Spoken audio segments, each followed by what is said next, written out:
Good evening, everybody. I want to say, first of all, before I say anything else, that there are two other major national, less important political conventions happening, and so many of the people there are getting paid to be there. I want to ask, first of all, how many of you here are lobbyists?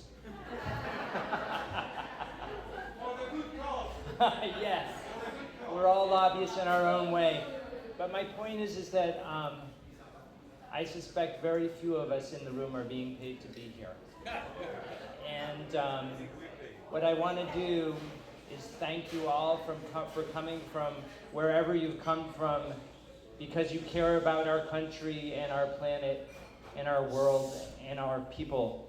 So before I say anything at all, because I'm new amongst you, let me lead you in a round of applause for yourselves.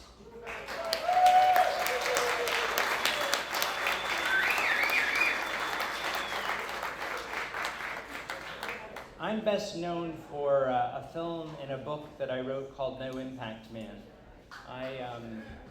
Thank you. I came up with the concept back in 2000. I was a history writer. I came up with the concept back in 2006 because of the war, which was clearly about oil, and because in January the NYU students near my home were walking around in shorts and t-shirts, and it was very clear to me that we had climate change. So on the one hand, we were at war for oil. On the other hand, we're destroying our planet's ability to support us as a species when we burn this oil. And in between, we have a way of life which I don't think is as happy for the people of the world as it could be. And so I came up with this concept of No Impact Man, which was a year I spent with my family living as environmentally as possible, in many ways as a communication strategy to attempt to attract wider public attention to the problems that we have in the world, and an attempt to get actually the entire, as much as I could, the public talking about our problems. One of the reasons I did it is because I felt the politicians in the United States weren't doing the jobs that they were elected to do. Thank you. That's the bad news. That's the bad news. We have tremendous problems, but I believe that the professional politicians are not doing the jobs of the professionals. And it's time for the so-called amateurs to occupy the politics in the United States.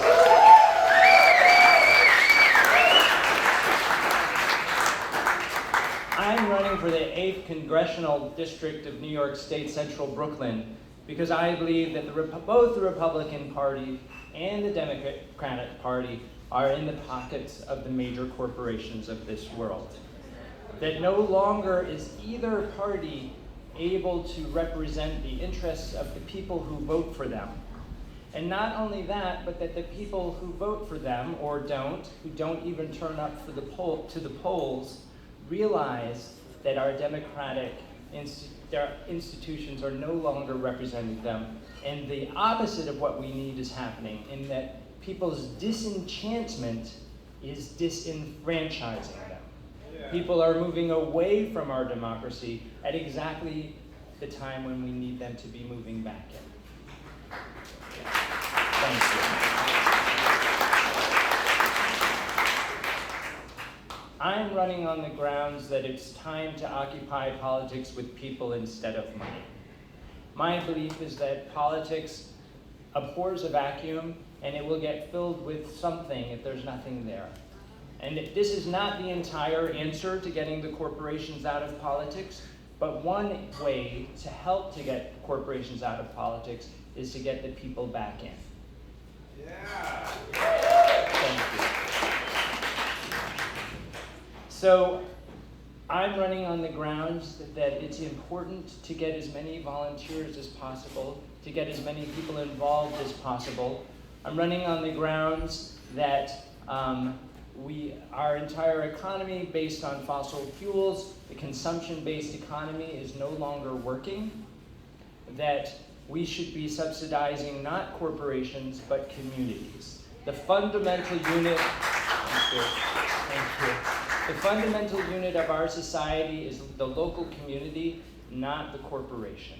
A good, resilient, strong local community will support its youth, it will support its old people, and it will provide, through the growth of local business, jobs for people so they no longer have to move away from their communities but can stay in their communities so that our most talented and strongest people can be in the community supporting the people there.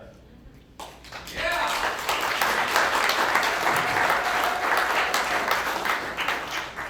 People ask, if you go to Congress, what will you do? And of course that's an important question, but the truth is, in these times, that one person going to Congress can do almost nothing at all. And as a matter of fact, 435 people going to Congress can do almost nothing at all. If I were to go to Congress, my job would be not only in Washington, but back in the district.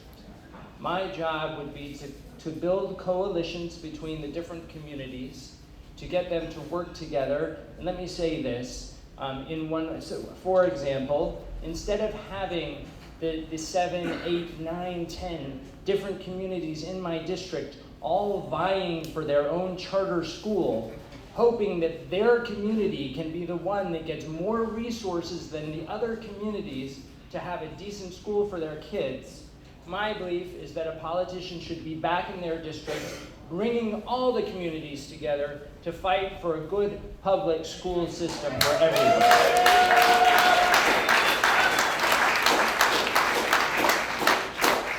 And taking that as an example, it's my belief that a good politician is not there only to win, but to lead.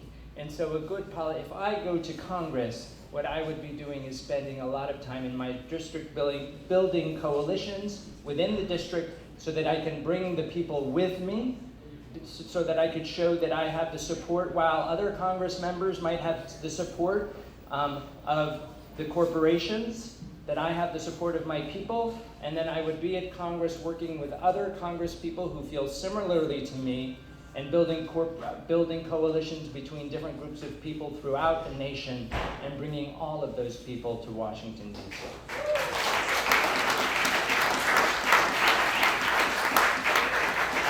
I thank you all so much for welcoming me among you. And I want you to know, when I became No Impact Man, and it turned out that my career was about showing up in t-shirts and jeans. That was the happiest day of my life. I hope you can appreciate the great sacrifice I'm making by wearing this suit. Thank you so much.